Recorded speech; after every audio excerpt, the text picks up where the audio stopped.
Good afternoon, everyone. We'll be starting in just a second.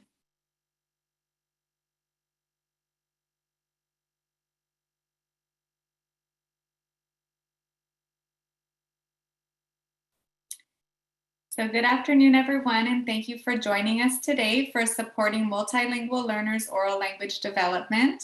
My name is Carolyn Corlott, and I'm the Director of Dual Language Learner Programs for Early Edge California.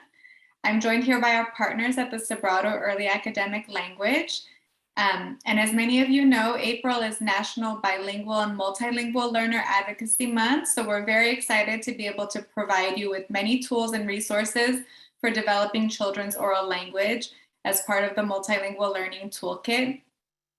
And today is part 2 of our 3-part webinar series for pre-K through 3rd grade educators of multilingual learners.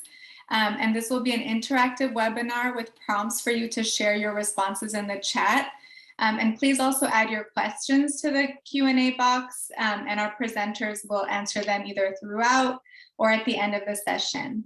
And we'll also be sending a follow-up email with a certificate of attendance and links to the materials so that you can access them after the webinar. And please feel free to share these resources with your colleagues as well. And I would now like to introduce you to our presenters this afternoon. We have with us Patricia Montes Pate, Program Coordinator, and Cory Wechsler, Program Coordinator for SEAL. Patricia, I'll turn it over to you. Okay, thank you so much. Hello, everyone. Good afternoon, buenas tardes, and welcome to today's session. We are thrilled to be here with you. So as Carolyn said, my name is Patricia Montes Pate, and I'm joined by my colleague, Cory Wechsler. And on behalf of our organization, I just want to express how grateful we are to be able to connect with you in this way. We're so passionate about our dual language learners and English learners, and are so glad to be able to engage in this virtual forum with you. We always like to begin our sessions on a positive note. So today we're asking you to just think for a moment and share one thing that you are grateful for. So go ahead and type that into the chat.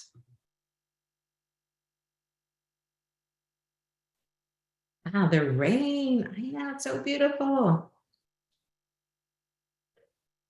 Family, of course, family and health. Those are always wonderful things. Your staff, I love it. Snow in the mountains. I know, here we are in April already and enjoying the rain, being alive, the team. Excellent. I'm so glad to see all these wonderful things in the chat. It's just so powerful to take the time to pause in our busy lives and really reflect on all the amazing people, things, and events that are part of our lives. So thank you so much for engaging in this, and please continue to drop that in the chat. So both Cory and I work for SEAL, which stands for Sobrato Early Academic Language. We are a nonprofit organization committed to ensuring all dual language learners and English language learners learn, thrive, and lead. And for over a decade now, we have worked to disrupt inequity in the education system by placing dual language learners at the center of our work. And we do this by partnering with public education agencies across the state to transform their systems through professional learning and technical assistance, and by advocating for state-level changes that focus on the needs of dual language learners. So to learn more about our organization and the work we do, we invite you to visit our website at seal.org. So SEAL is honored to work with Early Edge and be a part of the Multilingual Learning Toolkit and the collaborative effort that took place in bringing together so many wonderful research-based instructional practices that will support you in meeting the needs of your multilingual learners and their families. It's an amazing online resource, and we really hope that you've had the opportunity to explore some of its content already, but if not, that's okay. That's what these webinars are all about, just really making it accessible to you. So as you see here, the toolkit is organized into 11 instructional topics, ranging from family engagement to home language development, assessment, and more. And under each topic, you'll find a wide assortment of research-based key principles, instructional practices, and accompanying resources to support educators working with young multilingual learners. So we've partnered with Early Edge to offer webinars that focus on 3 of these instructional topics. Our first webinar focused on family engagement and how to partner with families to affirm children's languages, cultures, and identities. This session was recorded and is available for you to watch on the Multilingual Learner Toolkit, both in English and in Spanish. Today, we will focus on supporting children's oral language development. And in our upcoming webinar, we will focus on supporting children's home language development. Again, these sessions are designed to just introduce you to several of the strategies you'll find in this toolkit, with the hope that this will launch you into a more in-depth exploration of this wonderful online resource. So today, we'll begin by sharing some of the leading research on English learners and the implications that this has on our instructional approach and the practices we use with DLLs. We'll look at the multiple roles educators play in supporting children's oral language development and explore some of the key practices and strategies found on the website that you can take back into your classroom to support your children in developing their oral language abilities, both in English and their home language. So over the years, as you know, there have been many significant studies conducted on English learners and how to best support their needs. Here you see 8 key research findings on preventing children from becoming long-term English learners. These are children who have been in our educational system for an extended number of years, yet continue to struggle academically due to their English proficiency skills. Number 1 is quality early childhood education makes a difference, but isn't sufficient. And it's important for everyone working with young multilingual learners to understand that simply placing these children in high quality settings isn't enough. They require additional supports and scaffolds to experience success. This includes supporting their oral language development in English and in their home language, because we know that the extent of a child's vocabulary is the foundation for literacy and reading comprehension. So we really want to build a strong foundation that will support their transition into becoming confident and successful readers. But what does this mean for young children?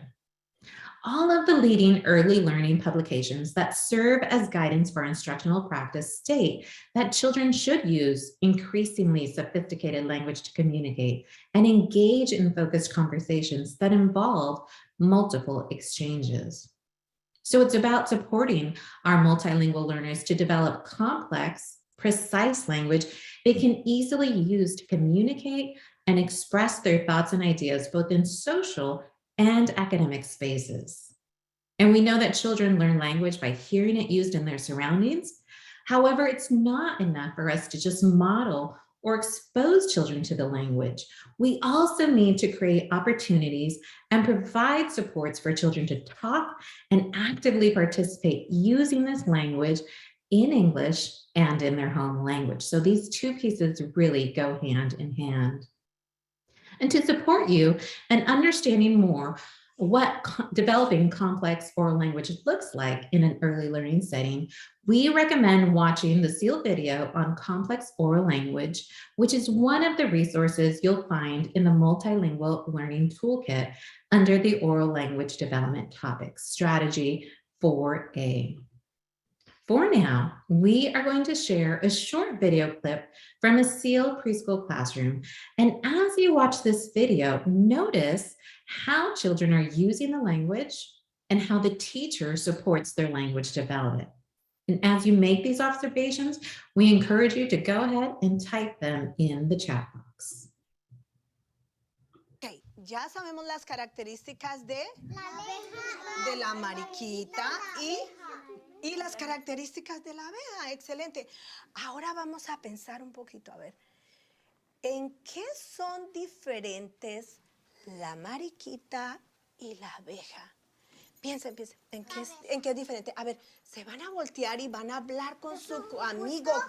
A ver, hablen con su amigo y le van a decir, la abeja es diferente de la mariquita, ¿en qué? A ver, voltea. ¿De qué es diferente? El mariquita de la abeja. ¿En qué son diferentes? Los puntos negros y en las rayas. ¿En qué son diferentes? ¿Qué son diferentes? Las alas. Mira, ya las alas, ¿por qué? Si te vuela. Porque las alas, ¿de qué color son las alas de la mariquita? Pues, Rojas. ¿Y de qué son las alas? ¿De qué color? ¿Cómo son las alas de la abeja? son como azul. ¿Transparentes? Sí, son transparentes y son como blue. Ok. Ok. Características. Rasgos especiales. Ok, ¿quién quiere compartir con nosotros? A ver, ¿en qué son diferentes la mariquita de la abeja? A ver, Joseph. De los puntitos negros y de los rayas es diferente. Son diferentes. A ver, son diferentes. Entonces digamos, la mariquita es diferente de la abeja porque la mariquita tiene Puntos negros y la abeja tiene rayas negras. Excelente. Ok, Emilia. No son iguales porque la mariquita tiene rojas para cuidarse las transparent wings y la abeja no tiene ¿Otras alas? otras alas rojas o azules para que se cuiden las transparentes wings. Excelente. ¿Entendieron eso? La mariquita tiene sus élitros que son rojos para proteger las alas transparentes, pero la abeja no. Excelente, Emilia, muy bien. A ver, Génesis, dime. ¿Tiene patas? ¿En qué son diferentes? ¿Las dos tienen patas? ¿Y son diferentes o son iguales? Son iguales. Son iguales. Okay. So I'll just give you one more minute. I see some people have started typing in the chat. I'll go ahead and give you one more minute to type in your observations. What did you notice about how children are using oral language? And how did the teacher support their oral language development?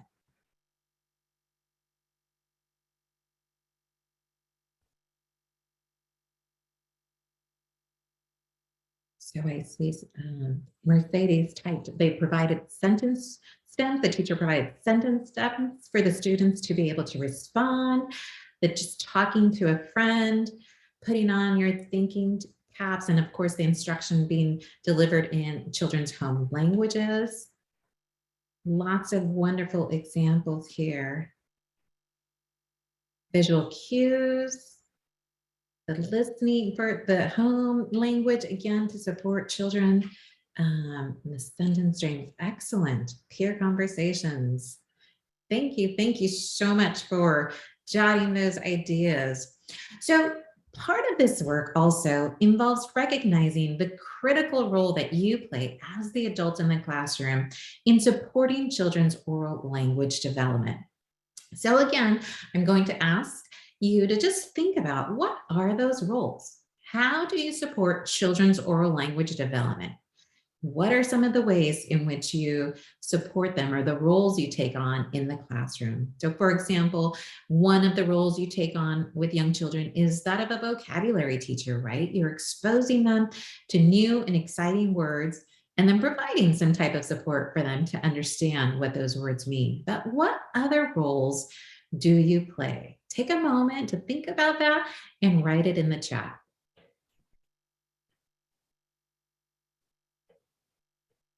So just talking to them, right? Being that language model. Excellent. Facilitator, listening and providing feedback.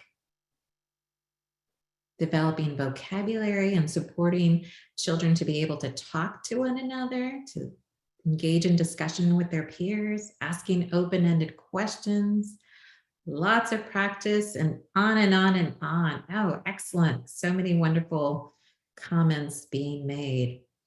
So we want to call your attention to 8 roles that are essential for you to be aware of. And some of these were ones that you've already mentioned in the chat, but they are your role as language model, conversationalist, questioner and prompter, narrator, your role as coach or facilitator of language, vocabulary teacher, your role in talking about books, and also how you partner and work with families around language. So it's important for you to be aware of the many different roles you take on in the classroom and how you can support different language experiences and the skills depending on the child's need and the learning experiences. Many of these roles are also reflected in class and ECHRs, which highlight how teachers' interactions with children can support language development, including those back and forth exchanges, use of advanced language, and encouraging children to talk more. So we're going to take a few minutes and kind of engage in a self-reflection. We want you to think about the many language roles you take on in your classroom, and on a piece of paper, write down which of these roles you are most comfortable with, and ones that perhaps you might need to be a little bit more intentional about. So for example, you might do a great job of talking about books and introducing new vocabulary, but realize you could work a little bit more on being a narrator and narrating your actions for children or the actions that they are doing. So we're just going to pause for 2 minutes and let you reflect on these roles.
So if you feel comfortable doing so, we encourage you to write in the chat which role you feel Patricia, comfortable. you're on mute. Huh? I'm not on mute. Can you hear me now? Can you hear me? I can hear you. Okay. So if you feel comfortable doing so, we encourage you to write in the chat which role you feel comfortable with and which one you need more support with.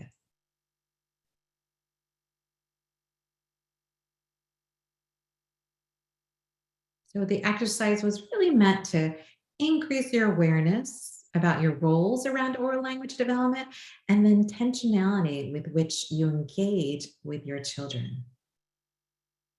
So thank you for engaging that. So again, our task is really modeling and exposing children to rich, complex language and vocabulary. And if we look back at the research findings, we learned that multilingual learners need explicit focus on rich academic language. So we can't afford to use simple, basic language. It's about modeling and exposing children to sophisticated, complex language and providing opportunities for them to practice using it throughout the day across the curriculum. We also learn that language develops in context through the interactions young children have with the world and with others. They're making connections, labeling the world, talking about it, and building their understandings. And the two overarching strategies highlighted in the toolkit for oral language development provide language-rich environments to support each language and provide explicit vocabulary instruction in each language aligned with this research. And one of the best ways you can support multilingual learners in your classroom is by using an integrated thematic approach to teaching. But why? What do we know? How does this instruction that is centered around a theme support young multilingual learners? Again, I'm going to ask you to just think about, what do you already know about thematic instruction, and type your ideas into the chat.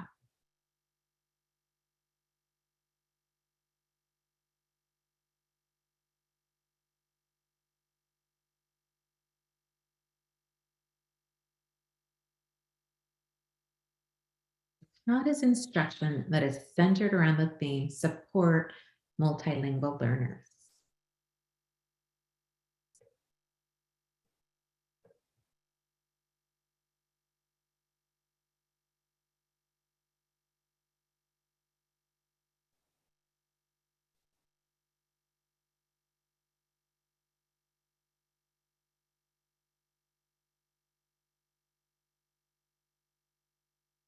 Absolutely. It builds on their background knowledge, provides opportunities for them to hear the concepts several times, develops writing based on inquiry, expands vocabulary. So there's a lot that you already know in terms of how this type of approach supports multilingual learners. And again, as many of you said, it provides a rich context for children that really immerse them in a variety of exciting and engaging learning experiences that encourages exploration, curiosity, and wonder related to a particular topic. So children are able to make those connections, build on their background knowledge, as you said, and this gives children a reason to engage and interact with adults and their peers, and to also use the sophisticated language they've been learning throughout the theme. So it really provides an authentic purpose for children to use the language.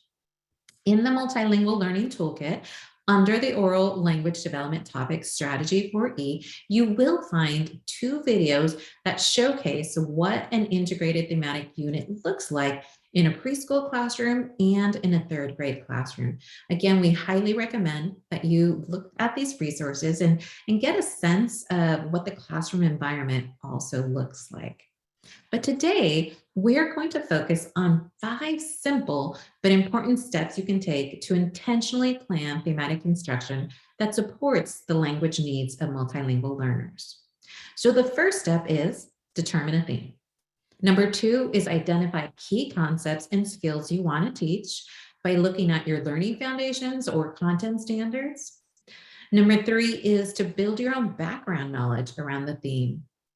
4 is identifying that rich, complex vocabulary you'll be introducing to students.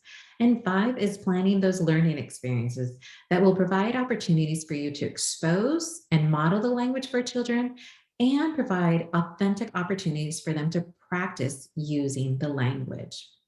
So how do you go about then determining a theme?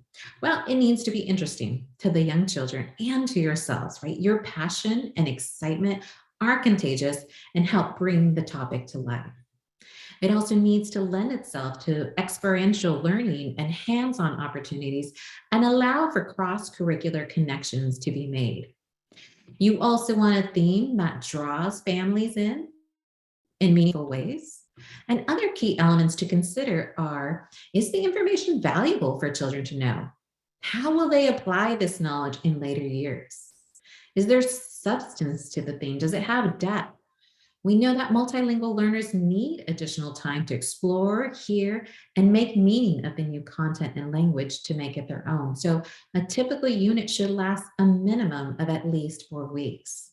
And of course, resources need to be readily available, realia, books, videos, and other materials to really help bring the unit to life.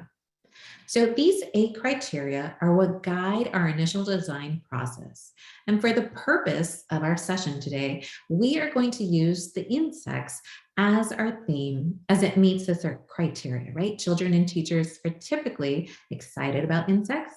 It lends itself to hands-on exploration, can easily be applied to other curricular areas, and it also lends itself to family partnerships and more. So the second step then, after we've identified our theme, is identifying learning foundations or content standards. And for our insect unit, here are 2 of the key learning foundations for science and a kinder science standard that we identified would be central to this unit. So they're telling us children at this age should begin to explore the different characteristics, body parts, and processes of animals, which include how they move, what they eat, reproduction, and growth.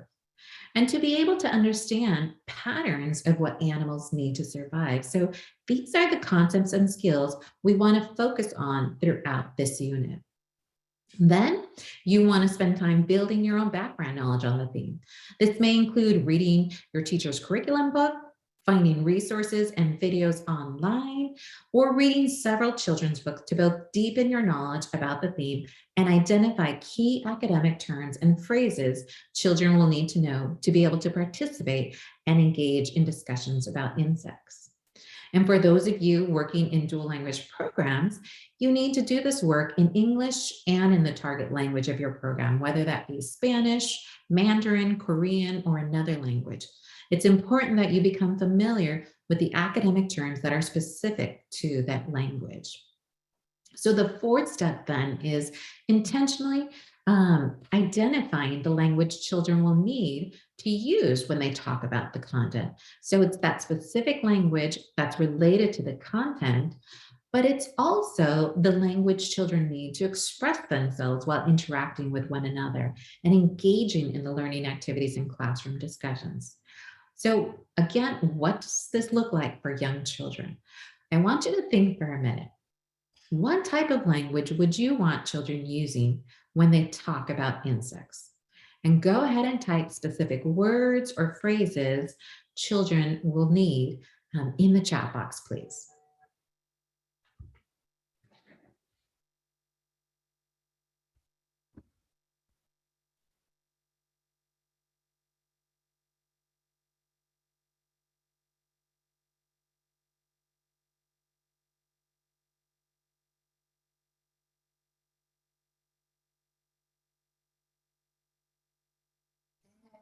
Match, bro. Absolutely. So academic vocabulary, but we're talking about insects. What specific vocabulary would you want them to talk about? I see the life cycle, head, thorax, what they eat, their habitat, body parts, birds, right? Also, body parts, food they eat. Excellent.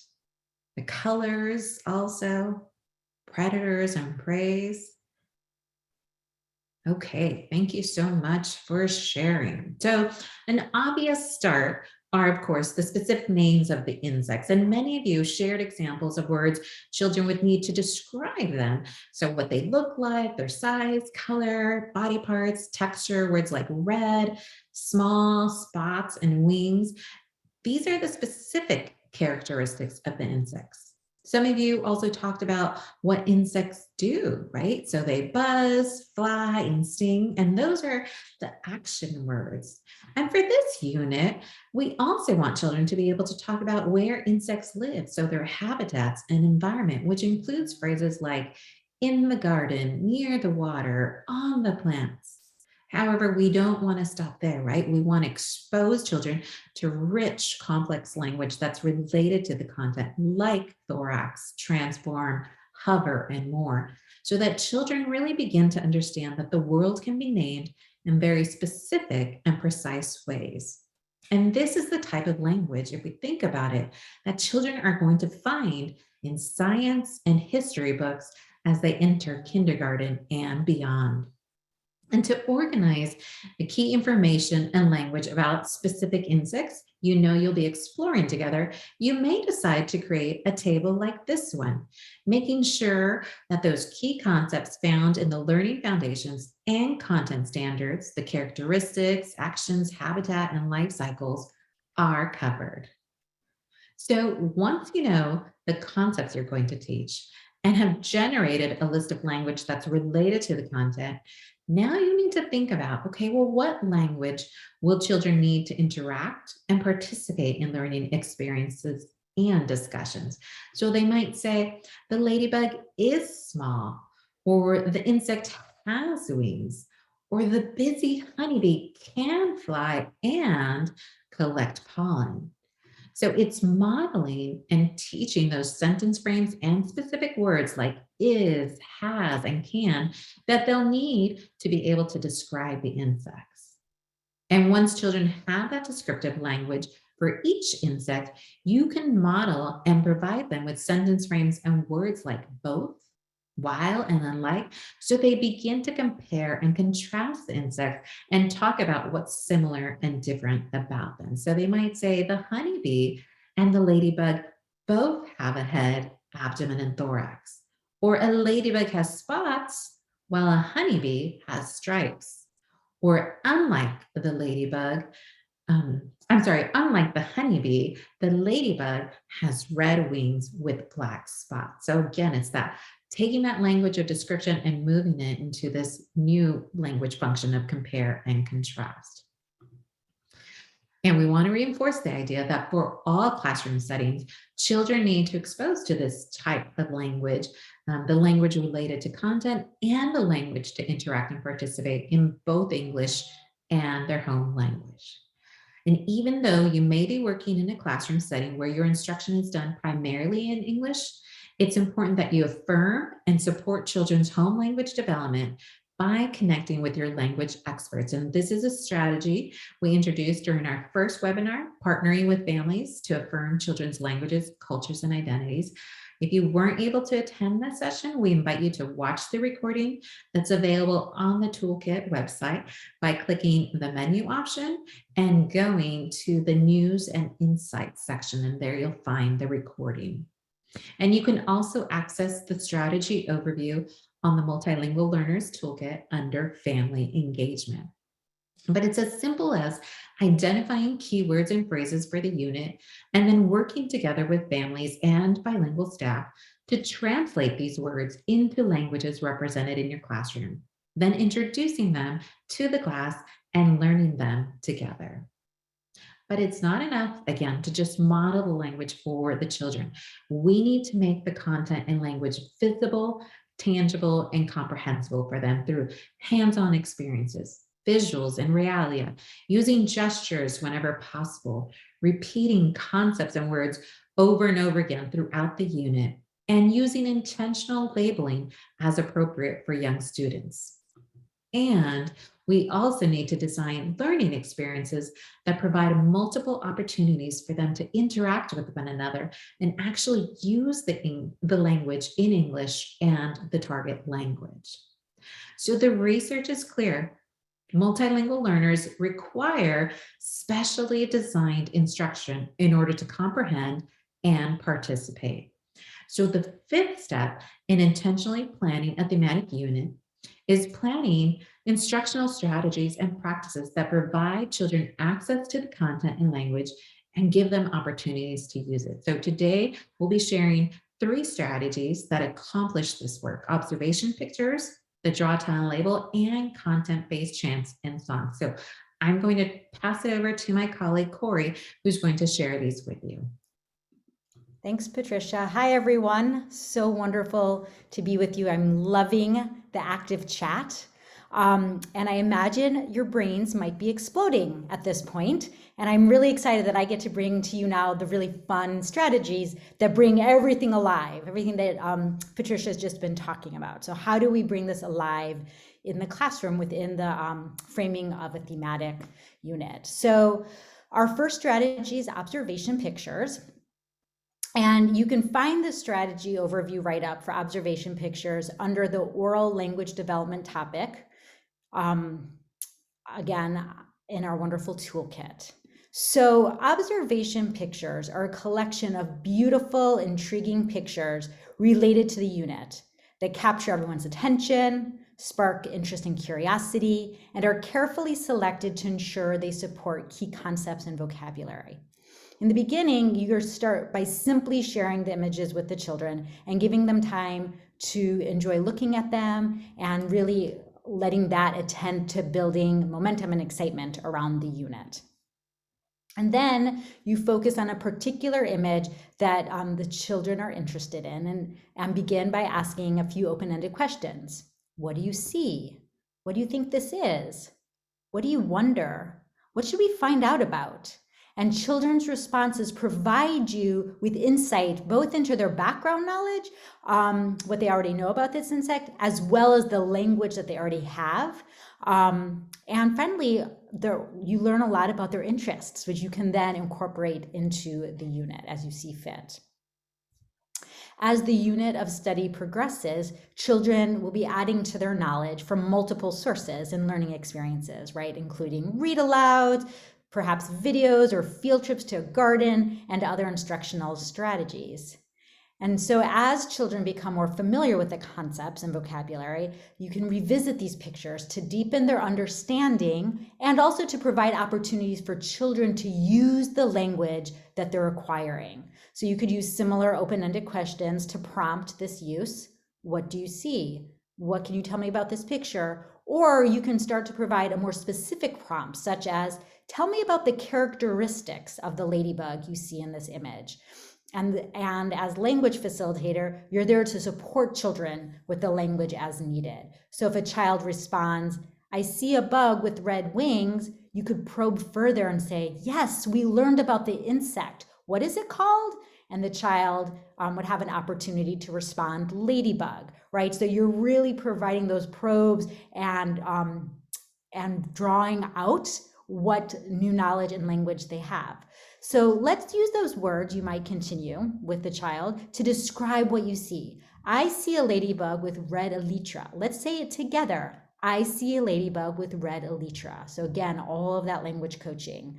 And you're revisiting the observation pictures as you revisit the observation pictures with your kiddos over the course of a unit. This really also serves as an informal assessment, and it allows you to notice how children's language is developing and whether they're understanding the concepts that you've been exploring together. So observations may seem like a really basic strategy, but if we look back at our roles in supporting oral language development web, what roles do adults take on when implementing this strategy? Go ahead and type what roles are activated as we do observation pictures. Just go ahead and type that into chat. Absolutely, Monica, facilitator. You're definitely facilitating that conversation and guiding them. Coach and facilitator, language model, absolutely, Karen. Providing the rich vocabulary, right, and then getting it in their mouths. Vocabulary coach, absolutely. Yeah, bringing attention to important information. Absolutely, that's happening, right? You're highlighting it. The questioner and prompter, right? So there's so much going on in the strategy. And I have to say, the more that we do these shorter webinars and we talk about observation pictures, the more excited I've become about this strategy because there's so much potential. All right, so the next strategy is the draw a tone label, which is a hefty strategy. So get ready. It's super rich and delicious, and it's hefty, I will just say. You can find several videos and a strategy write-up about this that showcase both how this strategy can be implemented in preschool, in kindergarten, and third grade. I highly recommend these. You just simply click on the oral language development topic and open resources under strategies for E and F. So we are going to share a quick video clip and that highlights some of the key points of this strategy and provides insight into what this strategy looks like in an early learning space. The drawdown label is a strategy that's done over the course, possibly of 2 to 3 sittings. One of the ways in which we do that is by first reviewing the information that was taught on day 1. And you can see that we use picture file cards. So it's just a second set of those photographs that were initially shared with the children on day 1. So it's a matching game, but it's a way to get the children actively engaged and also deepen their comprehension around the content. Let's talk about some more of its characteristics. What else does it look like? So it has a head, thorax, abdomen. That's right, it does have eyes. So let me go ahead and sketch these eyes. And you say with me, the ladybug has eyes. Let's say it together. The ladybug has eyes. So it's drawing first and foremost. And as the teacher is drawing the information, she's also narrating or telling information, modeling expressive language, vocabulary words that children will then need to have in order to discuss this particular insect. 6 legs. So let me write here, has 6, that's the number 6, and legs. Ooh, ooh. Do you know what letter makes that sound? Ooh. L. L, that's right. So I'm going to watch me write the letter L. Ooh, egg. So it has 6 legs. With young children, 3 and 4-year-olds, a lot of visuals need to be part of this strategy. So it's using picture file cards, actual photos where children can see these images represented. What would they look like in real life? Bringing in realia whenever possible, so children can see what does this insect, what does this object look like in real life. They can get their hands on it, you can pass the photographs around, and children can just, take their time to really look at it and analyze it and make those observations. The drawdown label. All right, so a lot going on, right? In this strategy, it's designed to teach children academic concepts and vocabulary in a child-friendly, brain-compatible way. And again, to summarize, the teacher is drawing the picture in front of the children as she orally shares that information, really modeling that rich, complex language, and then while using realia, images, and labels to make the language comprehensible for children. All those components are really, really important. And it's what makes this strategy so powerful in providing all children, and especially young multilingual learners, access to the content and to the rich vocabulary. But again, it's not enough for the teacher to just model the language. Children need those planned opportunities to talk about the content, right? They need to be using the language and making sense of it, as you saw in this video. So, depending on your children's needs and where they are developmentally, your drawdown labels can range from being simple drawings where you're only focusing on a few of the characteristics of, say, the ladybug, to more complex drawn labels where you include additional content related to the habitat and diet. This is an example of what the finished drawdown label of the ladybug might look like.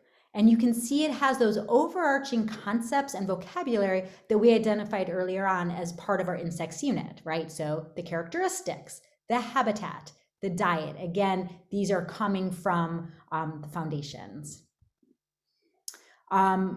So to create the actual image for a drawdown label, you can simply draw one freehand if you are so inclined and have that artistic ability, or you can find an image online, which is what I would do, by typing in your topic in the search bar and adding the words drawing black and white to it. So you can see here when we entered Ladybug drawing black and white, it brought up dozens of images to choose from, and you want to pick one that is simple and realistic. And then you can click on that image to enlarge it and place a blank piece of paper right over your computer screen and simply trace the outline of that image. And then you add in details of the habitat and diet if that's the level of a drawdown label that you're going to do. You write in your labels and you draw lines connecting the labels to the actual image. Next, you would use a document camera or projector to project that image onto large poster paper on the wall, and then begin tracing that image lightly with the pencil. so you can then bring it alive in color with the children when you're doing it with them, right? So it's being created, it comes alive in front of them. You just have like your little cheat sheet drawing, so to speak. One thing to be mindful of is the amount of labels or text that you add to your drawing. And again, considering what's developmentally appropriate for your kiddos. All right, so in terms of implementation, this strategy is best delivered in a small group setting so that you can be more responsive to the children and really engage them. So that first day, it's about introducing and teaching the concepts and vocabulary to children. It includes tracing the image, narrating and modeling the language, using pictures in realia, choral response, and think, pair, shares to get children involved in practicing using that language. You would also label key words, orally saying the word as you're writing it to build phonological awareness and concepts of print, and then drawing a line from the word to the actual image. And then depending on the amount of information on the Drawtown label and the children's attention span, you may not finish it all in one setting. You might actually do that over a course of 2 sittings. All right, so then in day 2, when you return to it, you would continue building on this work, reviewing concepts introduced the previous day. So you're coming back to it, as well as adding new information about the ladybugs, perhaps habitat and diet, following that same process, right? So there's a review piece and then introducing of whatever content you hadn't gotten to. So in terms of supporting, again, children's home language, this can be as simple as asking families to provide key vocabulary words in their home language, such as how to say insect or ladybug, and children can learn how to say these words in the different languages. We recommend also having books available in children's home languages and asking family members to read them to children. You can also just ask the children, can anybody tell me how to say ladybug in Spanish or in Urdu, and let them be centered in that moment as the learning expert. If you're unable to find books in the languages represented in your class, again, work with families and your bilingual staff to translate the text or coach them on how to view the images of the books with children and just talk about what they're looking at in their home language. So you're bringing that in. In dual language programs, depending on the percentage of your language model, the majority of your instruction may be all in one language. So all of your Drawtown labels would be done in that target language. If you have a balanced language approach, a 50-50 model, we recommend delivering one Drawtown label in one language the first week, and then delivering a second Drawtown label in the other language 1 or 2 weeks later. Really, again, keeping those same overarching concepts. So you can see in both of these, there's the characteristics, the habitat, and the diet, as well as the color coding is aligned across the languages. The titles are in black, the characteristics are in red, and so on. Again, this scaffold is super intentional and provides, helps to visually chunk the information for children and allows them to make visual connections across the Drawtown labels, which supports all students and especially your dual language learners. Let's see, you really want to make sure you're staying away from simply translating the entire strategy into another language. Studies are really clear that when we consistently translate words for children in the moment or do a direct translation, they become less motivated to pay attention to the more challenging language because they know the information is going to be coming to them in the language that they're more confident in. So this practice of providing exact translations for children actually impedes or delays their ability to acquire a second language. Okay, whew, that's another strategy for you. And finally, the next strategy, content-based chants, which I know you are all doing a ton of singing and chanting already in your classes. You again can find videos from the Language Learning Project and a strategy overview write-up from SEAL that showcase how song and chants may be implemented with different age groups. Again, you go into that oral language development topic and open up resources under strategy 4D. So why are we bringing chants into this particular session? To begin with, we know most children love singing, right? Songs and chants are a really fun, easy, powerful way to support oral language development, because as children are singing, they're learning to hear the sounds and become familiar with the language, which builds their phonemic awareness. And of course, through repetition, children begin to internalize both the content and the vocabulary that's embedded in the songs and chants. So we want to really leverage the strategy that you're already using and use chants really intentionally to develop their language skills in a unit. Ideally, you want to have 3 to 5 chants connected to your theme. Start by first picking a familiar tune, one that is simple and easy to learn, and then embed the content and the vocabulary that you've identified in your planning. You want to be sure and check to make sure the rhythm works, right? And that the chants aren't too long for your students. And finally, you want to think about gestures that you might use to reinforce the meanings of the words, right? You want to get children up and moving while they sing these songs and chants with you. So again, you might start with a familiar song that children may already know, like Twinkle, Twinkle, Little Star. Twinkle, twinkle, little star, how I wonder what you are. Yes? And then think about what's the vocabulary and what are the concepts that I want children to be learning that I can fold into this song. And then you rewrite it, embedding those concepts and that language. And so here's an example of what that might sound like. And again, remembering that these kind of remade songs and chants also are supported by body movements and gestures to reinforce and support children's comprehension. I'm not sure what all you can see on your screen, but it might be something like this.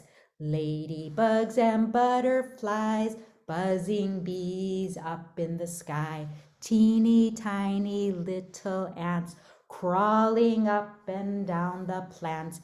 Many insects can be found in the air and on the ground. Are you all ready to sing it with me now? All right, so here's the deal. We can all unmute and it'll be an absolute chaos, but kind of a fun chaos, or you can stay unmuted, but you have to do this with me. So we're gonna sing this together. Either way, you can unmute or mute, stay muted, and remember to incorporate movements. Ready? 1, 2, 3. Ladybugs and butterflies, buzzing bees up in the sky, teeny tiny little ants crawling up and down the plants. Many insects can be found in the air and on the ground. I know you all did that muted because I did not hear a soul. All right. So here's another example using De Colores, a familiar song in Spanish. Las abejas, por Araceli Fonseca y Patricia Montes Pate. Las abejas luciendo sus rayas y alas transparentes, van volando en busca de flores y buscan de polen. Los transportan con sacos de polen que tienen aquí. Y a la vez polinizan las flores que muchos colores que me gustan a mí. Y a la vez polinizan las flores de muchos colores que me gustan a mí. Isn't that so wonderful? So again, just all of that rich and wonderful language that children are being invited to produce that's connected to the theme. So again, really taking the idea of singing and doing chants with children and thinking about how you can bring that into your thematic work. All right, so there you go. This brings us to the close of our presentation. And I really hope that this webinar has not fully overwhelmed you, but has really kind of fired you up, as well as increased your awareness of the many wonderful resources available to you on the Multilingual Learning Toolkit. And also that this session has increased your understanding of the importance of supporting multilingual learners' oral language development, how we really need to that needs to anchor all of our work, specifically through the use of intentionally planned thematic instruction. We'd love for you to take a moment and go into chat one last time and just share which of the strategies and practices that were shared today are you most excited to experiment with in the next few weeks.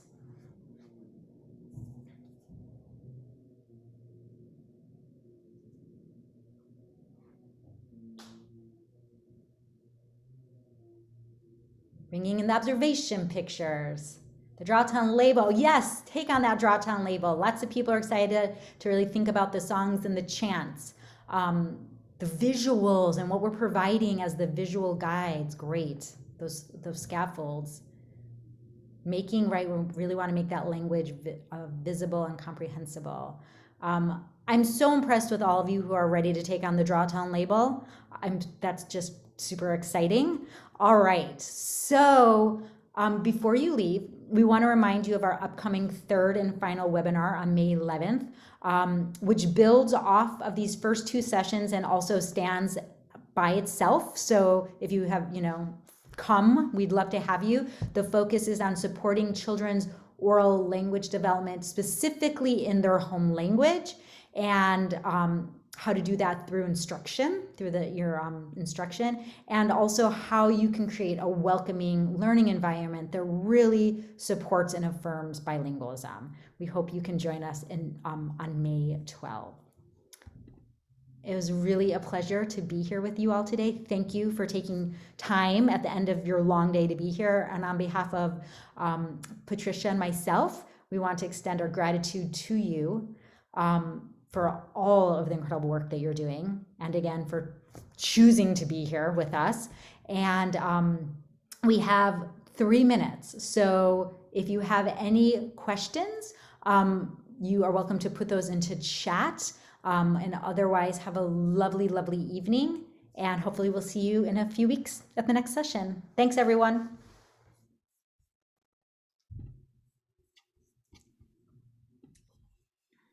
Thank you so much to our incredible team at SEAL for sharing these great strategies and resources.